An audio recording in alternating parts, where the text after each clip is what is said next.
Hi, welcome back to another exciting video pano paShuviro TV. Tiri kutaura zvedu masecrets, maconversions nedzimwe nyaya dzinotyisa dziri kuitika around the country muno muZimbabwe. Tokutendai chaizvo nokuona uye tokutendai nekuva nesu. Don't forget to subscribe. Go 1000 masubscribe. Asakaitawo zvavo 1001 or 1002. Both futi. But this is a true 1000 subscribers. Thank you very much for watching and thank you for subscribing. And that's in the nyaya baba. Asi ndiri nyaya inonyasopisa yandoda kutaura nezvayo.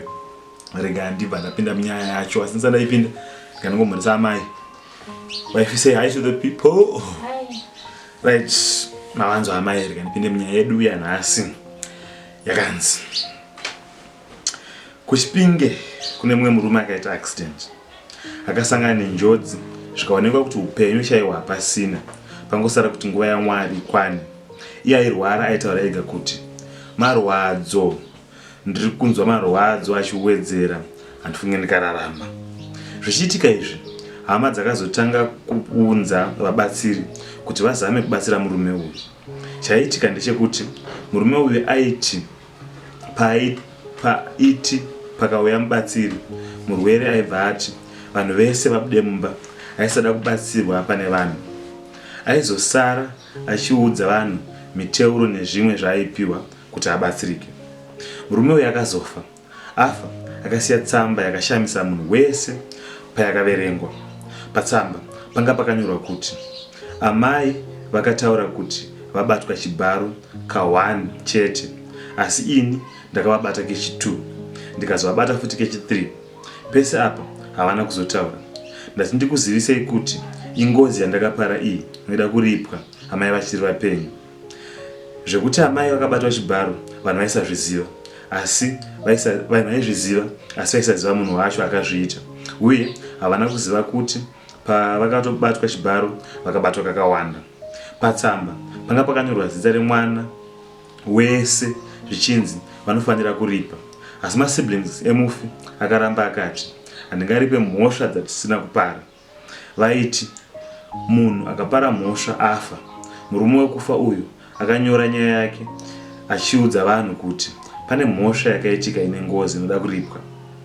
Iyi nyaya yakaitika last year April, asi amai vakarepwa nemwana ava vakashayika January wegore rino. Ndo zvazoita nyaya iyi iuye kwatiri. Amai vakafa, vana pavakada kuenda kunhamo vaitadza kusvika pamusha. It's getting spicy. It's getting spicy. Okay, gatizwe zvikunzi kudini. Vana vaiti vachida kuenda kunhamo, vaitadza kusvika pamusha, vaiona pagate paine murume uya akafa neaccident. Uya aibvunza vamwe vana kuti uri kudei parufu rwausina kubvisa mari. Kwese kwavada kupinda nako vaiona mufi ariko. Kusvika mufi avigwa, vana vachidzingirwa kure. Mufi achivigwa, vanhu vakabva vati ngatifambei. Vakaita matare 3 muChipinge, asi hapana chakabuda. Vakazoenda kunzvimbo iri kure kuti vabatsirwe, asi munhu wavakaendera ndiye akarombesa mufi, saka haana kukwanisa kuvabatsira, akangotsika nyaya. Vakabvako vakazoenda kunobatsirwa Harare, ndiko kwavakazoudzwa kuti murume wekuita accident akaromba, akaudzwa kuti abate mai chibharo. Hongu akabata mai chibharo, asi mudzimi amai yakaramba kuti zvienderere mberi, ndosaka akazoita accident. Mubatsiri akati, hongu amai yenyu yakaromba, asi makanganisa pakuzoenda muchinda kubatsira kunoromba hama yake iyo kwamai.